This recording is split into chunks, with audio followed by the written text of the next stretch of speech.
देख रहे हैं BBC सिटी न्यूज़। अस्सलाम वालेकुम नाज़रीन, मैं हूं मोहम्मद अब्दुल्ला और आप देख रहे हैं BBC सिटी न्यूज़ कराची। जी नाज़रीन, आज हम आपको बताएंगे कि आज हमारे साथ जो मौजूद हैं एक कराची के एक आम शहरी हैं और आज वो अपने ख़यालात का इजहार करेंगे जो आजकल आवाम के साथ जो आवाम के हालात हैं जो अभी हो रहे हैं और अवाम हुकूमत क्या कर रही है अवाम के लिए और अवाम आगे उसका रद्द अमल क्या दे रही है। तो आइए, हमारे साथ जो मौजूद हैं वो सईद खान साहब हैं। आप इनको पहले भी हमारे एक प्लेटफॉर्म पे देख चुके हैं, लेकिन अगेन जो है ना वो हमारे साथ मौजूद है। तो आइए आप इनसे बात करते हैं। जी अस्सलाम वालेकुम सईद भाई, कैसे हैं आप? अल्लाह का बड़ा करम है, शुक्र है खुदा का। जी सईद भाई, मुझे ये बताइएगा जो कि आ रहे हैं मुल्की हालात है, तो आप इसके बारे में क्या कहना चाहेंगे कि भी हुकूमत क्या कर रही है अवाम के लिए या अवाम क्या सोच रही है अपनी बेहतरी के लिए, आगे क्या कहना चाहेंगे इस हवाले से आप? मैं ये कहना चाहूँगा असल में कि मैं अखबारात का एक रोज़ाना का कारी हूँ और हालात से वाक़फ़ियत रखने की कोशिश भी करता हूँ। मैं समझता हूँ कि मौजूदा गवर्नमेंट जो है पिछली गवर्नमेंट से ज़्यादा एफ़र्ट्स कर रही है। जो कुछ वो कर सकती है वो अपने मेहनत से 3 साल से नए नए प्रोग्राम, नई नई चीज़ें वो करने की कोशिश कर रहे हैं, लेकिन बहुत सी चीज़ें ऐसी जिसकी बुनियाद माजी में रखी ही नहीं गई। तो ज़ाहिर बात है जिसकी बुनियाद ही अभी रखी जा रही हो तो उसका रिज़ल्ट तो 4-5 साल के अंदर ही आएगा। लिहाजा उसका बेनिफिट आवाम को फौरी तौर पर नहीं मिल सकता। लेकिन अगर आवाम ये तवक्के करे कि एकदम आसमान से तारे तोड़ के लिए आए तो ऐसी कोई गवर्नमेंट नहीं कर सकती, क्योंकि घर नहीं चल सकता एक बजट के अंदर या मामलात नहीं चल सकते, तो एक मुल्क को संभालना कोई इतना आसान नहीं है। और जिस हुक्मरानों ने अपना होमवर्क ना किया हो पहले, जिसको खुद इमरान खान भी कहते हैं कि हमने होमवर्क नहीं किया, तो होमवर्क ना किया हो तो फिर वो कैसे उसको डिलीवर कर सकते हैं? ज़ाहिर बात है कि उनके साथ जो मुशीर हैं, जो भी हैं, उनको जो मशवरा देते हैं वो उनको समझ में आता है तो उस पर अमल करते हैं। और हम ये देखते हैं कि उन्होंने अपनी जानिब से सयाहत के बारे में या डैम बना रहे हैं, नए नए सयाहत है, ये ऐसे शोबे हैं कि जिसमें पैसा भी बहुत चाहिए और टाइम भी बहुत चाहिए। आज बिजली का अगर लोड शेडिंग का मसला है तो जो माहदे IPPs के साथ किए गए उसकी वजह से हुकूमत जो बाउंड है कि वो कुछ नहीं कर सकती। तो डैम बनाने के बाद जब वो पैरेलल उससे बिजली बनेगी तो वो बिजली की कीमत कम होती जाएगी, अब कम होगी। सयाहत का जो शोबा है, हमारे यहाँ स्विट्ज़रलैंड से ज़्यादा खूबसूरत इलाके हैं, लेकिन उस तरफ किसी ने तवज्जो नहीं दी। थाईलैंड का इलाका है, फलां इलाके, लाखों डॉलर वो उससे कमा रहे हैं सयाहत से, हम बमुश्किल बहुत कम कमा रहे हैं। इस तरह बहुत से शोबे हैं जिसकी तरफ तवज्जो इन्होंने दी है। और ज़ाहिर बात है कि इसमें टाइम लगेगा, कोई चीज़ फौरी तौर पे नहीं हो सकती, आवाम को थोड़ी सी तकलीफ़ बर्दाश्त करनी पड़ेगी। लेकिन मेरा नज़रिया है कि करप्शन हमारे यहाँ इतना ज़्यादा है कि अगर उस करप्शन को हम रोकने की कोशिश करें और रोकें तो फिर हमारे पास पैसों की कोई कमी नहीं है। ओवरसीज़ पाकिस्तानियों के लिए जो इमरान खान कोशिश कर रहे हैं, उनका बुनियादी मकसद ये नहीं है कि वो हर महीने कितने पैसे भेज देते हैं। उनका मकसद ये है कि वहाँ जो लोग बड़े बड़े लोग यहाँ से पाकिस्तान से माइग्रेट कर गए थे मुल्की हालात की वजह से, और उनके पास जो लाखों डॉलर, करोड़ों अरबों डॉलर है, वो पाकिस्तान में इन्वेस्ट करें। और वो जब इन्वेस्ट करेंगे जब पाकिस्तान के अंदर हालात पुरसकून होंगे, इस तरीके से। तो ये कोशिश इस वजह से हो रही है कि जब तक लोग पैसा नहीं लगाएंगे आपको इकनॉमी जनरेट नहीं होगी, कारखाने नहीं खुलेंगे, कुछ भी नहीं खुलेगा। लिहाजा इस तमाम चीज़ों में एक टाइम लगता है।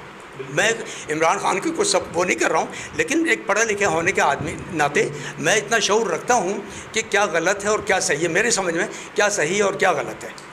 यानी कि आपके कहने का मतलब ये है कि जो इमरान खान साहब हैं वो बिल्कुल परफेक्ट काम कर रहे हैं और आवाम के लिए बहुत अच्छा सोच रहे हैं, यानी कि वो जो काम कर रहे हैं उसमें थोड़ा टाइम लगेगा, ये तो हम भी ये चीज़ मानते हैं। लेकिन मुझे ये बताइए कि जो महंगाई है अभी आजकल की जो महंगाई हो रही है, आप भी यानी कि पीछे उन्होंने प्रोग्राम कोरोना के अंदर उन्होंने बोला कि जो हम जो है ना वो 12-12 हज़ार रुपये देंगे, जो कि दिए भी इन्होंने एक एहसास प्रोग्राम के ज़रिए, और अभी भी आगे भी कुछ सुनने में आया कि करेंगे या नहीं करेंगे। उस हवाले से आप क्या कहना चाहेंगे? उस हवाले से मैं ये कहूँगा कि ये जो एहसास प्रोग्राम है या जो भी रिलीफ़ का जो भी काम हो रहा है, वो शुमारियात एक डिवीज़न होता है हुकूमत का, किसी भी उसी बेस पे वो गवर्नमेंट अपने काम करती है, उसी बुनियाद पे मनसूबाबंदी होती है, चाहे वो 5 साल मनसूबा हो या 10 साल मनसूबा हो। अगर उसके पास वो शुमारियाती डेटा जो है, वो जो कुछ है, वो अगर सही तरीके से नहीं पहुंचेगा तो वो मंसूबा फ्लॉप हो जाएगा, या तो वो باہر ہو جائے گا، منصوبہ 5 سال والا 10 سال کا بن جائے گا، اور یا 5 سال والا جو ہے سارے پیسے ختم ہو جائیں گے اور وہ منصوبہ ہی ختم ہو جائے گا۔ لہٰذا اس کے لیے شماریات ڈویژن جو ہے وہ بنیادی طور پہ عوامی طور پہ تک وہاں پہ اتنا اس کے پاس ہونا چاہیے کہ اس کو ڈیلی کی بنیاد پہ اس کو انفارمیشن ملتی رہے، اور اس بنیاد پہ کتنے اسکول چاہیے، کتنے بچے پڑھے لکھے ہیں، کتنوں کا کیا کہتے ہیں تعلیم چاہیے، کتنوں کا گھر چاہیے۔ ایک 45 گز کا ہے، اس میں 10 افراد رہتے ہیں، تو ظاہر بات ہے کہ آج سے 5-6 سال کے بعد ان کو مکان کی ضرورت پڑے گی، تو وہ کیسے پتہ چلے گا؟ اوپر والوں کو تو کچھ نہیں پتہ کہ نیچے 45 گز کے لوگ پہ کس طرح سے رہ رہے ہیں۔ تو یہ تمام انفارمیشن، یہ بیگر ہیں، فقیر ہیں، روڈوں پہ رہتے ہیں، ہمارے ملک کا امیج تباہ کرتے ہیں، معذور ہیں۔ ان کو کس نے معذور بنایا؟ مافیا نے معذور بنایا۔ ان کو ان کے ہاتھ پیر سوکھ گئے، ان کے ہاتھ پیر توڑ دیے، لا کے وہاں کھڑا بٹھا دیا، اور وہ روز پیسے جمع کرتے ہیں، روز لا کے چھوڑتے ہیں اور روز کرتے ہیں۔ لہٰذا ان کو جیسے پناہ گاہ بنائی گئی ہے، پناہ گاہ ہے، ان کو ریہیبلیٹیشن سینٹر میں ان کو منتقل کر دیا جائے، ان کو وہاں بیٹھ کے وظیفہ دیا جائے، اور جو نیم معذور لوگ ہیں ان کو کیا کہتے ہیں، ان کو کوئی ہنر سکھا کے اور ان کو باعزت، معاشرے کا باعزت شہری بنایا جائے، تاکہ وہ یہ سڑکوں پہ جو ہاؤس پاؤچ ہے اور لوگوں کے سامنے، ملکوں کے سامنے ہمارا جاتا ہے امیج کہ یہاں تو سب لنگڑے لورے ہی ہے، میز پہ جب کھڑے یا باہر کے شہری کوئی آتا ہے تو وہ دیکھتا ہے کہ یہ تو بھائی روڈوں پہ جمگٹا ایک کے پیچھے ایک بھاگ رہا ہے۔ تو یہ تاثر وہ ختم ہو جائے گا اگر ہم یہ کریں گے۔ اسی طریقے سے روزگار کا جو مسئلہ ہے، کیا کہتے ہیں، جو حکومت ہر ایک کو روزگار نہیں دے سکتی، کچھ بھی ہو جائے اس کے پاس کوئی نہیں ہوتا ہے، کارخانے زیادہ سے زیادہ کھلیں۔ تو یہ جو میری ایک اسکیم تھی، قومی ڈیٹا فارم ایک بنایا تھا، اس میں جن لوگوں کے پاس قومی ڈیٹا فارم کی کاپی ہوگی یا انہوں جانتے ہوں گے، دیکھا ہوگا، اس کے اندر بہت سے نکات ایسے ہیں کہ نادرا کے پاس جو ایک ریکارڈ ہے وہ ایک جامد ریکارڈ ہے کہ ہم نے ایک دفعہ کروڑوں روپے لگا کے وہ ریکارڈ تو مینٹین کر دیا، لیکن وہ بکس میں بند ہو گیا۔ اب اس کی آن گوئنگ کوئی وہ نہیں ہے کہ وہ ساتھ ساتھ چلتا رہے اور وہ اپڈیٹ ہوتا رہے۔ وہ اپڈیٹ ہوگا تو ساتھ ساتھ حکومت کو اپنے منصوبوں پر عمل کرنے میں آسانی ہوگی۔ بہت سی چیزیں ایسی ہیں جس کے اندر لوگوں کو آسانی ہوگی، کالج کتنے کھولنے ہیں، اسکول کتنے کھولنے ہیں، سڑکیں کتنی بنانی ہیں، ٹرانسپورٹ کتنی لانی ہے، تو یہ کیسے ہوگا، کون کرے گا اس ورک کو؟ لہٰذا اس کے لیے جو میرا منصوبہ تھا کہ اگر آپ بنیادی طور پہ ہزاروں افراد کو روزگار دے دیں، 2000 3000 4000 مشاہرے کو ان کو رکھ لیں، 2 گھنٹے 3 گھنٹے ڈیلی اگر وہ ورک کرتے ہیں تو وہ انفارمیشن پاس آن کرتے رہیں اور گورنمنٹ کے بعد ڈیٹا رہے گا۔ ورنہ اگر یہ ڈیٹا نہیں رہے گا تو یہ کبھی کوئی منصوبہ کسی حالت میں کامیاب ہو نہیں سکتا۔ اور جس طریقے سے میں نے ایک تجویز پیش کی کہ ہزاروں افراد کا، اس کی وجہ سے یہ ہوگا کہ الیکشن کی لسٹیں بن رہی ہیں، کروڑوں روپے اس پر خرچ ہو رہا ہے الیکشن کے لسٹوں پہ، وہ بن گئیں اور پھر ڈبے میں بند ہو گئیں۔ رائے شماری کی لسٹیں ڈبے میں بند ہو گئیں، ریفرینڈم کی لسٹیں ڈبے میں بند ہو گئیں، گھر شماری ڈبے میں بند ہو گئی، لیکن وہ ایز اٹ از وہیں پڑی ہوئی ہیں۔ لوگ کہاں سے کہاں چلے گئے، کوئی غریب ہو گیا، کوئی امیر ہو گیا، کس کا گھر 45 گز کا تھا وہ بنگلے میں چلا گیا، کوئی ریکارڈ نہیں ہے، کوئی ٹیکس کا پتہ نہیں ہے گورنمنٹ کو، ہم ٹیکس کس سے لیں؟ وہ 45 گز والا ہے تو اس نے کہا 45 گز والے سے کیا لیں، 1000 گز والے سے ٹیکس لیں گے، لیکن پتہ چلا وہ 45 گز والا 1000 گز میں چلا گیا۔ اس طریقے سے جب تک گورنمنٹ کے پاس کوئی ڈیٹا نہیں آئے گا، وہ ڈیٹا جب ہی ہوگا جب یہ پروسیس آن گوئنگ ہوگا، یہ مسلسل ٹرانسفر ہوتا رہے گا، یہ مسلسل ٹرانسفر ہوگا۔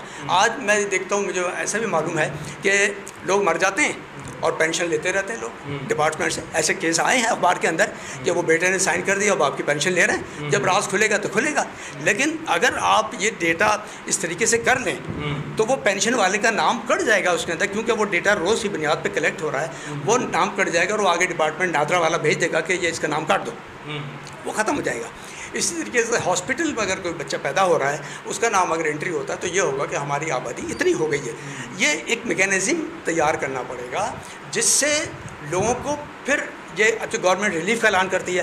میری نالج میں نے یہ سنا کہ احساس پروگرام میں کہ ایسے بھی لوگ ہیں جو حقدار نہیں تھے لیکن ان کی بیویاں لے گئیں، یا ابھی بے نظیر انکم سپورٹ پروگرام کے اندر لاکھوں افراد جو وہ نکلے کہ جن کو جو حق ہی نہیں رکھتے تھے، گریڈ 19 20 21 کہاں تک خود گورنمنٹ نے نکالے، 8 لاکھ افراد نکالے ہیں۔ تو وہ اس کی وجہ یہی ہے کہ ہم نے بنیادی طور پہ کوئی ڈیٹا بنایا ہی نہیں ہے، گورنمنٹ کے پاس کوئی ہے ہی نہیں ڈیٹا کہ یہ آدمی کیا کام کرتا ہے، اس کی ضرورت کیا ہے، اس کے اسی کی بنیاد پہ ہم ریلیف کا کام کر سکیں گے۔ सही मानों में हम एक जीनियन आदमी को हम वो रिलीफ दे सकेंगे। वरना आज क्या है कि जो चीटर लोग हैं, जो कुछ वो हैं, वो क्या कहते हैं, फ़ायदा उठा जाते हैं, और जो एक मैंने वो है हकदार, उसको हक नहीं मिलता, और वो फिर गवर्नमेंट को गालियाँ देता है कि फ़लाँ को मिल गया, मुझे नहीं मिला। तो सही बोलता है वो, इस वास्ते कि हम देख रहे हैं जो बाकी जीनियन है वो। यानी कि आपके कहने का मतलब ये है कि अभी भी जो गवर्नमेंट है हमारी, काम तो वो बहुत अच्छा कर रही है, लेकिन बहुत सारी चीज़ों में, बहुत सारी मामलात में यानी कि आपका कहने का मतलब ये है कि वो भी पूरा कंप्लीट काम नहीं हो रहा। उनकी जो मैनेजमेंट है, हर इदारे की मैनेजमेंट है, प्रॉपर तरीके से हर चीज़ को यानी कि प्रॉपर तरीके से नहीं लेके जाया जा रहा। अगर इस चीज़ों को हम प्रॉपर मेंटेन कर दें तो मेरा ख्याल है सब चीज़ें अच्छी हो सकती हैं। आपका कहने का मतलब ये है जी। और इसके अलावा आप क्या कहना चाहेंगे? बस मेरा जो मतवा नज़र था वो यही था कि गवर्नमेंट के पास जब आदाद शुमार सही नहीं पहुँचेंगे, गवर्नमेंट कोई प्लानिंग नहीं कर सकती, हर गवर्नमेंट फेल हो जाएगी। फरिश्तों की गवर्नमेंट भी आएगी, वो भी फेल हो जाएगी, क्योंकि उसके बाद डेटा प्लेट जमा करने वाला कोई है ही नहीं। सरकारी लोग हैं, घर बैठ के फार्म भर देते हैं कि ये है, और वो उसी बुनियाद पर प्लानिंग हो जाती है, और उसी बुनियाद पर सारा पैसा ज़ाया हो जाता है। और ये जब तक हम बुनियादी तौर पर आवाम की सतह पर जाकर हम वो चीज़ें कलेक्शन नहीं करेंगे, कौमी डेटा फार्म जो बना हुआ है उसको, उस पर मुसलसल अमल नहीं करेंगे, नतीजा जो है कि हमारा कोई भी मंसूबा जो है, गवर्नमेंट को इलेक्शन की लिस्टें चाहिए, इलेक्शन की लिस्टें तैयार हैं, क्योंकि हमारा डेटा अपडेट हो रहा है, इलेक्शन की लिस्टें अपडेट हैं, कोई ज़रूरत नहीं है पैसों की। रेफरेंडम करना है, वो मौजूद है, इलेक्शन की लिस्टें चाहिए, या कोई घर शुमारी, घर कितने हैं, कितनी ज़रूरत है घरों की, वो है। तो ये तमाम चीज़ें, इससे गवर्नमेंट को टैक्स कलेक्शन में बहुत आसानी हो जाएगी, क्योंकि उसके बाद जब डेटा आएगा कि साहब ये तो टैक्स देते नहीं है। आज मैं देखता हूँ कि कितने लोग हैं 10-10 मंजिला बिल्डिंग बना के बैठे हुए हैं, किराएदार हैं, एक किराएदार है, पता चला वो 10 बिल्डिंग का क्या कहते हैं वो किराया खा रहे हैं, वो टैक्स देते नहीं, और जो बेचारे सैलरीड पर्सन हैं उनकी तनख्वाह से टैक्स कट जाता है, वो तो मजबूर हैं। तो जब तक ये गवर्नमेंट को बहुत से इसके अंदर फ़ायदे हैं, टैक्स कलेक्शन में फ़ायदा है, या गवर्नमेंट और किसी तरीके से फ़ायदा उठाना चाहती है, तो वो इसके अंदर वो खुद समझे कि क्या क्या फ़ायदा हो सकता है। ये सारी चीज़ें हैं, बिल्कुल, है ना। और हज़ारों लोगों को रोज़गार मिल जाएगा। तो ज़ाहिर बात है कि जब रोज़गार मिलेगा तो उनकी हमदर्दियाँ भी गवर्नमेंट के साथ होंगी कि साहब गवर्नमेंट ने हमें एम्प्लाई किया, चलो 2000 देने चाहिए। तो करने से क्या होगा कि जो बिल्कुल रॉ हैंड है, जब कारखाने में जाते हैं तो वो कहते हैं आपके पास तजुर्बा है, कहने लगे नहीं तजुर्बा तो नहीं, कहने लगे जाइए। जब ये करेंगे, बैठ के ये तमाम डेटा कलेक्ट करेंगे और ये घर घर रब्ता करेंगे, तो ज़ाहिर बात है कि उनको एक काम का तजुर्बा होगा। जब वो कहीं जाएंगे तो वो कहेंगे हाँ हमें ऑफिस काम का तजुर्बा है, पंचिंग मशीन किसे कहते हैं और स्टेपलर किसे कहते हैं, क्योंकि ये मुझे तजुर्बा है कि जब मैं गया तो मुझे पंचिंग और स्टेपलर मशीन का नहीं पता था। तो ये तजुर्बा कैसे आएगा? कंपनी रोज़गार देने को तैयार नहीं है, आपको कहीं मिलता नहीं, कोई ट्रेनिंग सेंटर कायम नहीं है, या ऑफिस, ये एक ऑफिस वर्क भी हो जाएगा। इस तरीके से ऑफिस वर्क है, गवर्नमेंट को टैक्स कलेक्शन में आसानी होगी, लोगों को रोज़गार मिल जाएगा, और लोगों में एक अच्छे एटमॉस्फेयर पैदा होगा, हकदार को हक मिलेगा, जो ना हक हैं वो इसमें काटे जाएंगे, रह जाएंगे इसके अंदर। ये मेरा।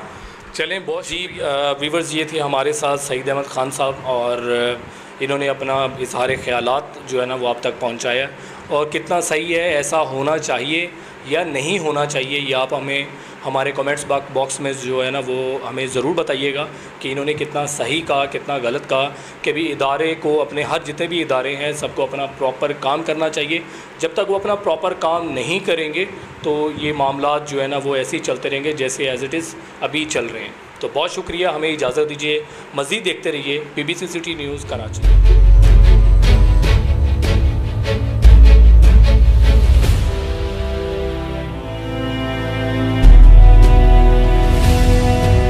आप देख रहे हैं BBC सिटी न्यूज़।